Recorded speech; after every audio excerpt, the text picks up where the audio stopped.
Futebol. A polêmica determinação da CBF, que altera as dimensões dos gramados nos estádios brasileiros, chegou à Vila Belmiro. O Santos já está se adaptando ao padrão internacional.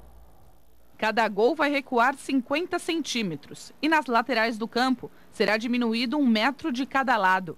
O padrão FIFA exige um gramado de 105 metros de comprimento e 68 de largura. Isso é uma norma da CBF, né, que vai se adequar aos padrões que a FIFA exige em Copa do Mundo.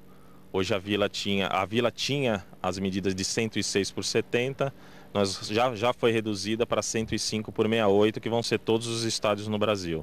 Os estádios brasileiros que sediaram os Jogos da Copa em 2014 já têm todos a mesma medida. O gramado da Vila Belmiro está em obras desde o dia 14 de dezembro. A expectativa é que tudo esteja pronto para a estreia do Santos no Campeonato Paulista. O Santos inicia o campeonato no dia 30, um sábado, às 5 horas da tarde, contra o São Bernardo, aqui na Vila Belmiro.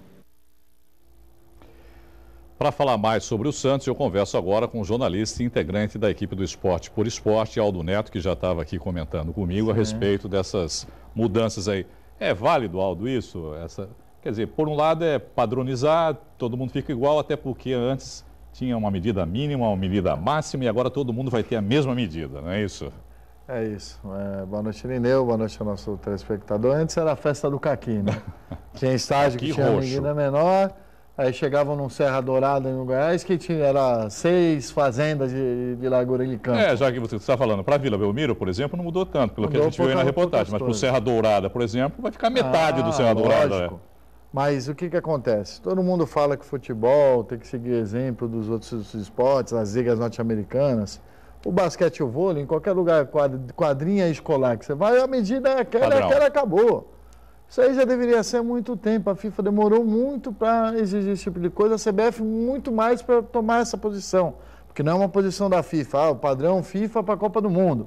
Mas a FIFA permite os outros campos. Porque agora a CBF resolveu acabar com essa permissão padrão para aqui. Disputa de jogos de futebol. Exato, tem que ter um tamanho, porque no outro campo é maior, tem que correr mais, tem que correr menos, você não sabe se o atleta tem essa disposição, vai depender do campo, como é que você sabe? Só treinando, então, sabe? É uma boa medida, então. É uma boa medida não, uma excelente medida que está vindo atrasado anos ou décadas.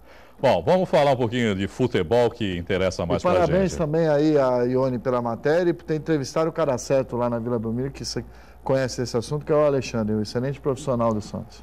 Por falar em profissional, o Geovânio vai embora mesmo, né? Geovânio foi vendido para o time do Luxemburgo lá da China. Quais foram as bases da negociação? Foi 12 milhões de euros, foi 1 milhão a mais de euros, porque o empresário do atleta, que é o Cláudio Gardano, com a lateral direita que jogou na década de 90 aí no Santos, abriu mão de um pedaço da participação que ele tinha, participação que foi vendida ilegalmente a ele e a Doen, para o Santos, para poder fechar o negócio, porque o atleta não queria ficar. Quando o atleta não quer ficar, ele não adianta claro, nada. Não, e é um direito do atleta também. Daqui a pouco ia virar outro Damião, aí fica se O salário foi quanto? 1 milhão?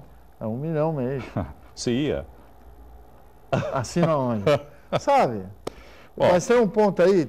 Mas é uma negociação que vai acabar na justiça, como a gente estava comentando agora há pouco aqui, né? A do Giovanni? Não a ida dele, mas o fato de que a Doen tem uma participação, não sei quem tem um pedaço, mas não sei quem tem um pedaço, já não sei quem vamos vai ter um comentar, pedaço. Mas é importante falar, estou vendo muita gente falando que é livre de imposto. Pode ser livre de imposto lá na China. A hora que tu traz dinheiro para o Brasil, paga, filho. E o fisco é alto, ele morde muito. Estava comentando da irregularidade dessa negociação, porque hoje tem uma reunião no Conselho Deliberativo do Santos, que vai estudar uma proposta aí do Conselho Gestor do clube de processar a antiga diretoria. Por quê? Porque a antiga diretoria vendeu parte de direitos de vários jogadores, entre eles o Geovânio, tem o Gabigol, o Daniel Lateral, entre outros, nos últimos 6 meses de mandato, que, segundo o Estatuto, é proibido. O que é mais interessante disso tudo, Irineu, que eu já comentei com você fora do ar, mas é importante o telespectador saber, que quando a diretoria anterior assumiu o comando do Santos, criticavam tanto o Estatuto do clube, que era uma porcaria, precisava atualizar, que o Marcelo Teixeira não cumpria nada, queria ficar lá. Aí eles assumiram. Em 1 ano mudaram o Estatuto.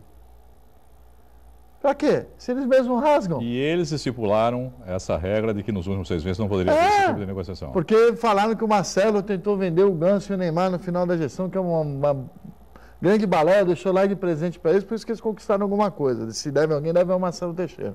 E não, eu estou falando isso, falei aqui na TV CCC e falei qualquer outra também. Mas a grande verdade é eles fizeram o estatuto e rasgaram. Só não rasgo aqui meu iPad porque não dá e eu queria fazer essa homenagem. Você já rasgou uma página ontem no programa do Armando. Os caras brigam tanto para mudar as coisas para não obedecer.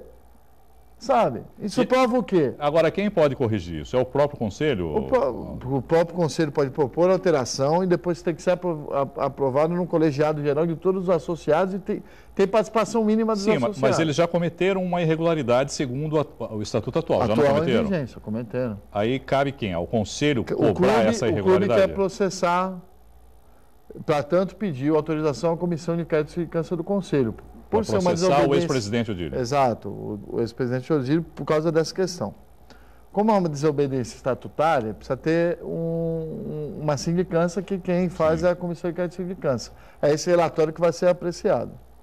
E acho, minha opinião, que vai ser votação unânime por os conselheiros que estão lá, inclusive conselheiros que apoiavam o Odílio e que estão lá porque brigaram aí no final. Isso que é o mais engraçado de ver. E com a verdade seja dita, que é importante, quando teve essa mudança de estatuto, a única TV que abriu espaço para se discutir isso foi aqui a Santa Cecília TV, e abriu espaço para várias pessoas lá do Santos, inclusive o Orlando Rolo, que apoiava, que era contra a mudança. O Orlando Rolo, eu lembro do debate que teve aqui a participação dele, do Rafael Vitor, que hoje está no Conselho Gestor, o próprio Modesto Roma, atual presidente. Então, sabe, tem gente que era contra o estatuto e que não ouviram porque não quiseram. Aí fazem o estatuto para não cumprir. Ele nem pode falar que não é da minha gestão, é da gestão deles. Aí não adianta. Tem alguma novidade em relação a reforços, Aldo? O Santos está... O Santos procura zagueiro, mas o tipo de zagueiro que o Dorival quer é complicado. Ele quer um zagueiro experiente, cascudo e que o Santos consiga pagar. Sabe? Tá fácil, viu? Tá fácil. O que teve mais fácil foi o Renato Chaves, que foi para o Fluminense. Por que foi para o Fluminense? Porque a diretoria anterior não pagou para a Ponte Preta, que era onde estava o jogador, o empréstimo do atacante Rildo, que hoje está no Corinthians. Então nem atenderam o pedido do Santos. Então ainda precisa, o Santos ainda teve que pagar o Rildo e ficar sem o jogador. Aí é difícil. E os clubes da capital, alguma novidade?